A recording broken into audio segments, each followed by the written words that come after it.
When my wife casually mentioned that she was going on vacation with her so-called work husband, I froze for a moment. She said it with such confidence as if I had no right to question it. At first I thought she was joking, but the way she looked at me, calm, unapologetic, told me she was dead serious. My chest tightened, and for the first time in years, I felt completely detached from her. I asked her why she thought I would be fine with such an idea. She shrugged and said, "It's harmless. We're just friends, and besides, he understands me in ways you don't." That last line burned in my head like a hot iron. For years, I had worked hard to provide, to keep our marriage stable, and this was the thanks I got. My wife choosing another man's company over mine. The more she spoke, the more her words turned into noise. I realized something important right then. The woman I thought I knew no longer respected me. If she had, she wouldn't even consider putting me in this position. I knew this wasn't just about a vacation. It was about a marriage already broken, and I was only just noticing the cracks. Instead of arguing or begging her to stay, I smiled. That smile surprised her, and she asked why I wasn't getting angry. I calmly told her, "Actually, this is perfect timing for a divorce." The shock on her face was priceless. She had expected a fight, maybe tears, but not calm acceptance. She laughed nervously and asked if I was serious. I told her I had never been more serious in my life.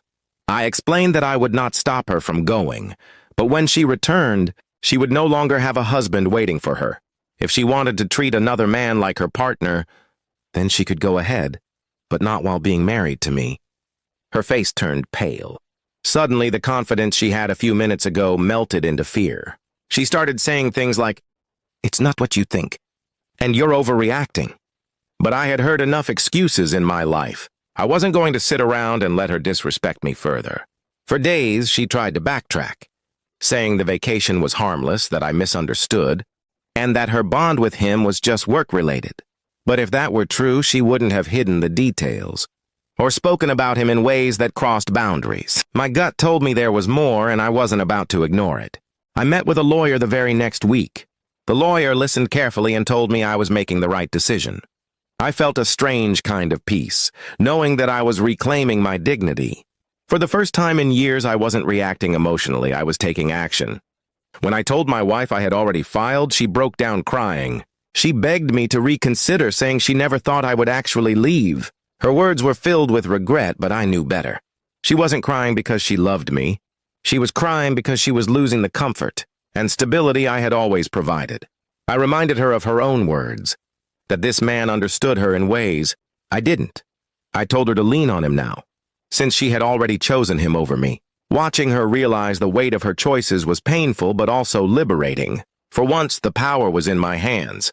The vacation never happened. She canceled it, probably realizing the cost was too high. But it was already too late. Trust once shattered doesn't rebuild with simple apologies. I had spent years being faithful, and she had taken that for granted. As the divorce moved forward, I began to feel lighter. It wasn't easy. Memories of our good times haunted me, but I reminded myself of the betrayal, the casual way she spoke of another man, as if my feelings meant nothing. That reminder was enough to keep me strong. In the end, my wife learned that you can't have both a husband at home and a work husband for fun. Choices have consequences. As for me, I walked away with my pride intact, ready to build a new life where respect wasn't optional, but the foundation of love. And sometimes, the best revenge is not anger or shouting, it's walking away without looking back.